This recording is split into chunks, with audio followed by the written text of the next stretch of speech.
ओम गुरुर्ब्रह्मा गुरुर्विष्णु गुरुदेवो महेश्वरः गुरुः साक्षात् परब्रह्म तस्मै श्री गुरवे नमः। यमराज नचिकेता को नाना प्रकार के लालच दे रहे हैं, इहलौकिक परलौकिक सभी प्रकार के सुखों का लालच दे रहे हैं। एक परीक्षा ले रहे हैं उसकी कि ब्रह्म तत्व जानने का यह अधिकारी है कि नहीं। तो नचिकेता का कहता है कि न वित्तेन तर्पणयो मनुष्यो लप्सा महे वित्त मद्राक्ष्म चेत त्वाम जीविष्यामो यावदिष्यसि त्वं वरस्तु में वर्णीयः सैव। कि आप जानते ही हैं प्रभु कि धन से मनुष्य कभी तृप्त नहीं हो सकता है। आग में घी ईंधन डालने से जैसे आग जोर पकड़ती है, उसी प्रकार भोगों की प्राप्ति से भोग की कामना का विस्तार होता है। यहाँ तृप्ति कैसी, वहाँ तो दिन रात अपूर्णता और अभाव की अग्नि ही जलना पड़ता है।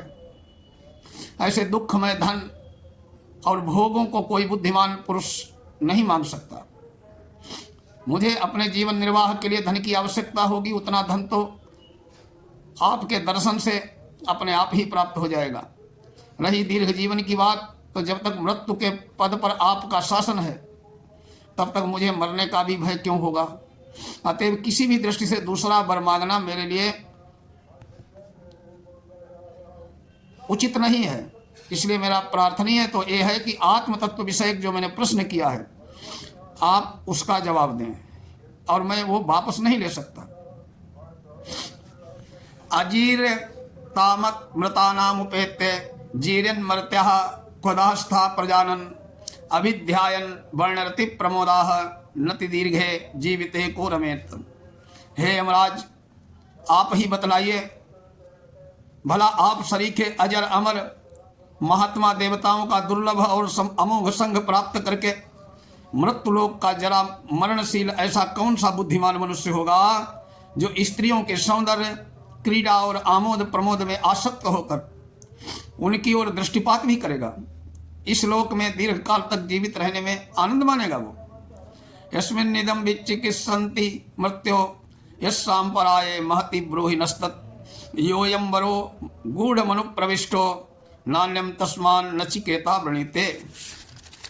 नचिकेता कहता है, हे यमराज, जिस आत्म तत्व संबंधी महान ज्ञान के विषय में लोग शंका करते हैं कि मरने के बाद आत्मा का अस्तित्व रहता है या नहीं, उसके संबंध में निर्णयात्मक जो आपका अनुभूत ज्ञान हो, मुझे कृपा पूर्वक उसी का उपदेश कीजिए। ये आत्म तत्व संबंधी वर्ग का अत्यंत गूढ़ है, ये सत्य है, पर आपका शिष्य नचिकेता इसके अतिरिक्त दूसरा कोई वर मान नहीं चाहता है।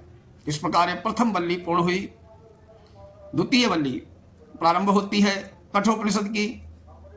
इस प्रकार परीक्षा पास करने के यमराज ने जब समझ लिया कि नचिकेता दृढ़ निश्चयी है, परम वैराग्यवान और निर्भीक है, अतः ब्रह्म विद्या का उत्तम अधिकारी है, तब ब्रह्म विद्या का उपदेश आरंभ करने से पहले उसका महत्व प्रकट करते हुए यमराज बोले, अन्यच्छ्रेयोन्यद्भुतैत प्रेयस्ते उभे नानार्थे पुरुषः स्नीतः तयोः श्रेय आददानस्य साधु भवति ही यतेर्थाद्य उप्रेयो वृणीते।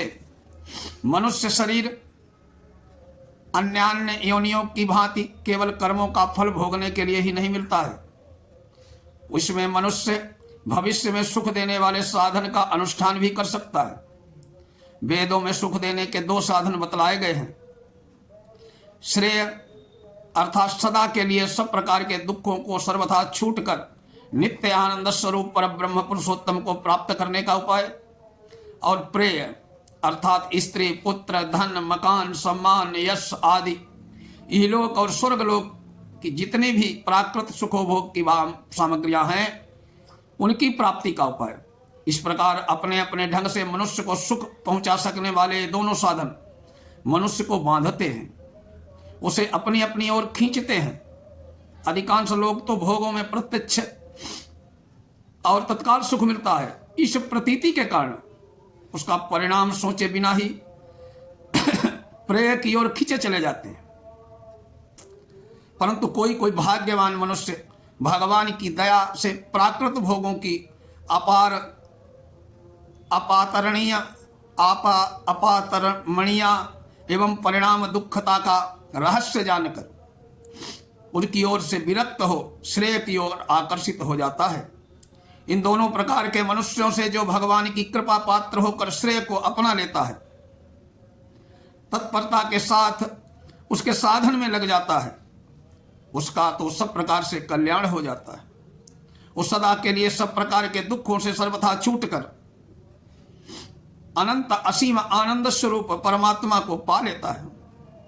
परंतु जो सांसारिक सुख के साधनों में लगा रहता है, वो अपने मानव जीवन के परम लक्ष्य परमात्मा की प्राप्ति रूप यथार्थ प्रयोजन को सिद्ध नहीं कर पाता। इसीलिए उसे आत्यंतिक और नित्य सुख नहीं मिलता है। उसे तो भ्रमवश सुख रूप प्रतीत होने वाले अनित्य भोग मिलते हैं, जो वास्तव में दुख रूप ही है। अतः वो वास्तविक सुख से भ्रष्ट हो जाता है। श्रेयश्च प्रेयश्च मनुष्य में तौ संपरीते विनक्ति धीरा श्रेयो ही धीरो भी प्रेयसो बणेते प्रेयो मंदो योग क्षेमात बणीते। मनुष्य तो पुनर्जन्म में विश्वास न होने के कारण इस विषय में विचार ही नहीं करते। वे भोगों में आसक्त होकर अपने देव दुर्लभ मनुष्य जीवन को पशुवत भोगों के भोगने में ही समाप्त कर देते हैं। किंतु जिनका पुनर्जन्म में और परलोक में विश्वास होता है, उन विचारशील मनुष्यों के सामने जब ये श्रेय और प्रेय दोनों आते हैं, तब वे इन दोनों के गुण दोषों का विचार करके दोनों को पृथक पृथक समझने की चेष्टा करते हैं। इनमें जो श्रेष्ठ बुद्धिमान होता है, वो तो दोनों तत्व को पूर्णतया निरक्षीर विवेक से हंस की तरह प्रेय की उपेक्षा करके श्रेय को ही ग्रहण करता है। परंतु जो मनुष्य अल्प बुद्धि है, जिसकी बुद्धि में विवेक शक्ति का अभाव है, वो श्रेय के फल में अधिकार अविश्वास करके प्रत्यक्ष दिखाई देने वाले लौकिक योगक्षेम की सिद्धि के लिए प्रेय को अपनाता है। वो इतना ही समझता है कि जो कुछ भोग पदार्थ प्राप्त है वो सुरक्षित बने रहें, जो अप्राप्त है वे प्रचुर मात्रा में मिल जाएं। यही योगक्षेम है। परमात्मा की प्राप्ति के साधन स्वरूप श्रेय की प्रशंसा करके अब यमराज साधारण मनुष्यों से नचिकेता की विशेषता दिखलाते हुए उसके वैराग्य की प्रशंसा करते हैं। सत्वं प्रियान प्रिय रूपांश्च कामा न विद्यायन् नचिकेतोस्त्य साक्षी नैता शंकाम वित्त मयी यमत मवातो यस्याम मज्जन्ति बहवो मनुष्या। यमराज कहते हैं, हे नचिकेता, तुम्हारी परीक्षा करके मैंने अच्छी तरह देख लिया कि तुम बड़े बुद्धिमान, विवेकी, वैराग्य संपन्न हो। अपने को बड़े बड़े चतुर, विवेकी और तार्किक मानने वाले लोग भी जिस चमक दमक वाली संपत्ति के मोह जाल में फंस जाते हैं, उसे भी तुमने स्वीकार नहीं किया।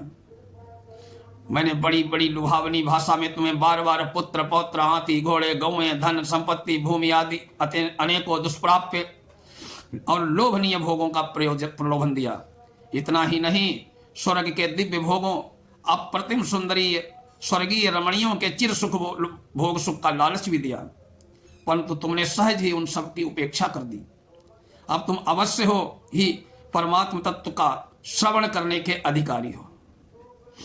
दूर में ते विपरीते विसूचि अविद्या याच विद्येति ज्ञाता विद्यामवीप्सन नचिकेत सम्मन्ने नत्वा कामा बहवो लोलुपंताः। ये अविद्या और विद्या नाम से प्रसिद्ध दो साधन पृथक पृथक फल देने वाले हैं, परस्पर अत्यंत विरुद्ध हैं। जिनकी भोगों में आसक्ति है वो कल्याण साधन में आगे नहीं बढ़ सकता। जो कल्याण मार्ग का पथिक है वो भोगों की ओर दृष्टि नहीं डालता। इस प्रकार भोगों को दुख रूप मानकर उनका परित्याग कर देता है। हे नचिकेता, मैं मानता हूं कि तुम विद्या के ही अभिलाषी हो, क्योंकि बहुत से बड़े बड़े भोग ही भी तुम्हारे मन में निष्किंचन मात्र भी लोभ उत्पन्न नहीं कर सके। अविद्या मंतरेश वर्तमाना स्वयं धीरा पंडित मन्यमाना दंद्रम्यमाणा पर्यंति मूढ़ा अंधे नैव नियमाना यथांधा। जब अंधे मनुष्य को मार्ग दिखलाने वाला भी अंधा भी मिल जाता है, तब जैसे वो अपने अभीष्ट स्थान पर नहीं पहुंच पाता, बीच में ही ठोकरें खाता भटकता रहता है, कांटे कंकड़ों में बिंधकर गड्ढे आदि में गिरकर अथवा किसी चट्टान, दीवार या पशु आदि से टकरा कर नाना प्रकार के कष्ट भोगता है, वैसे ही मूर्खों को भी पशु, पक्षी, कीट, पतंग आदि विविध दुखपूर्ण योनियों में एवं नरकादि में प्रवेश करके अनंत जन्मों तक अनंत यंत्रणाओं का भोग करना पड़ता है। जो अपने आप को ही बुद्धिमान और विद्वान समझते हैं, विद्या बुद्धि के मिथ्याभिमान में शास्त्र और महापुरुषों के वचनों की कुछ भी परवाह न करके उनकी अवहेलना करते हैं और प्रत्यक्ष सुख रूप अतीत प्रतीत होने वाले भोगों का भोग करने में और उनके उपार्जन में ही निरंतर संलग्न रहकर मनुष्य जीवन का अमूल्य समय व्यर्थ नष्ट करते रहते हैं। न संपराय सांपराय प्रतिभाति बालम प्रमाद्यंतम वित्त मोहेन मूढ़म अयम लोको नास्ति परेति मानी पुनः पुनर्वस मापद्यते में। इस प्रकार मनुष्य जीवन में महत्व को नहीं समझने वाला अभिमानी मनुष्य सांसारिक भोग संपत्ति में आसक्त होकर उसकी प्राप्ति के साधन रूप धनादि के मोह से मोहित हुआ रहता है। अतएव भोगों से में आसक्त होकर वो प्रमाद पूर्वक मनमाना आचरण करता है, उसे परलोक नहीं सूझता है। उसके अंतःकरण में इस प्रकार विचार उत्पन्न ही नहीं होते कि मरने के बाद मुझे अपने समस्त कर्मों का फल भोगने के लिए बाध्य होकर बारंबार विविध योनियों में जन्म लेना पड़ेगा। वो मूर्ख समझता है कि बस जो कुछ भी यहाँ प्रत्यक्ष दिखाई दे रहा है यही लोक है, इसी की सत्ता है, यहाँ जितना सुख भोग लिया जाए उतनी ही बुद्धिमानी है, इसके आगे क्या है। परलोक को किसने देखा, परलोक तो लोगों की कल्पना मात्र है इत्यादि विचार करता है। इस प्रकार की मान्यता रखने वाला मनुष्य बारंबार यमराज के चंगुल में पड़ता है और उसके कर्मानुसार उसे नाना योनियों में ढकेलते रहते हैं। उसके जन्म मरण का चक्र नहीं छूटता है। इस प्रकार विषयासक्त प्रत्यक्षवादी मूर्खों की निंदा करके अब वो आत्म तत्व और उसको जानने वाले पुरुषों की दुर्लभता का वर्णन होगा। कठोपनिषद का आज जो है प्रसंग यहीं तक, आगे के अगले वीडियो में। ओम श्री परमात्मे नमः।